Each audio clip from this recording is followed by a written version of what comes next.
చిత్తూరు జిల్లా ప్రభుత్వాసుపత్రిలో రోగులను పాములు హడలెత్తిస్తున్నాయి. టాయిలెట్లు, కార్నర్లలో విష సర్పాలు బుసలు కొడుతున్నాయి. దీంతో రోగులు భయంగా గడుపుతున్నారు. ట్రీట్మెంట్ కోసం వస్తే పాములతో ప్రాణం పోయేటుందేమోనని భయపడిపోతున్నారు. గత వారం రోజులుగా ఇదే పరిస్థితి కనిపిస్తోంది. సిబ్బంది కూడా ప్రాణాలు అరచేతిలో పెట్టుకుని పని చేస్తున్నారు. అధికారులు మాత్రం ఏమీ పట్టనట్లుగా వ్యవహరిస్తున్నారు. దీంతో ఇన్ పేషెంట్లు కూడా బలవంతంగా డిశ్చార్జ్ అయ్యి ఇళ్లకు వెళ్లిపోతున్నారు.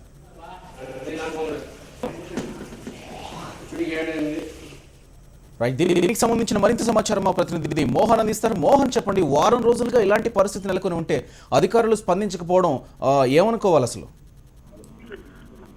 దీనికి సంబంధించి రాష్ట్ర వైద్య ఆరోగ్య శాఖ మంత్రి కూడా సమాచారం ఇవ్వడం జరిగింది. దీనికి సంబంధించి సమగ్రమైనటువంటి విచారణ చేస్తామని చెప్పారు. అయితే అక్కడ విచారణ చేసిన దాఖలాలు కానీ అక్కడ ఉన్నటువంటి పరిస్థితులను సమీక్షించి అక్కడ ఉన్నటువంటి పరిస్థితుల నుంచి మార్పు తీసుకొచ్చే ప్రయత్నం అయితే ఇప్పటివరకు జరగలేదు.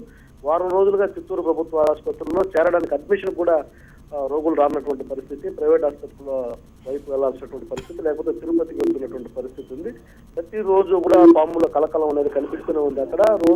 అక్కడ చిత్తూరు ప్రభుత్వ ఆసుపత్రికి పక్కనే ఉన్నటువంటి డంపింగ్ యార్డ్ ఒకటి ఉండేది. ఆ డంపింగ్ యార్డ్ క్లీన్ చేయడం, అక్కడ ఉన్నటువంటి పాములను కూడా ప్రభుత్వ ఆసుపత్రిలో ఉన్నటువంటి టాయిలెట్స్ లోకి చేరుకోవడం, ఆ బొక్కల్లోనే అవి నివాసం ఉండడంతో అవి చిన్న పిల్లలు పెట్టి దాదాపుగా ఒక 5-6 పైగానే పాములు ఉన్నాయని చెప్పి అక్కడ ఉన్నటువంటి పేషెంట్లు అంతా కూడా చెప్తున్నటువంటి పరిస్థితి. అయితే అక్కడ ప్రతిరోజు పాములు కనిపిస్తుండడం, ప్రతిరోజు కలకలం రేపుతున్నప్పటికి కూడా వాటికి సంబంధించి పాములు పట్టే నిపుణులను తీసుకొచ్చి వాటిని వెతికించడం కానీ లేదంటే ఇంకేదైనా ప్రయత్నం కానీ జరిగినటువంటి దాఖలాలు అయితే ఇంతవరకు కనపడలేదు. Thank you Mohan.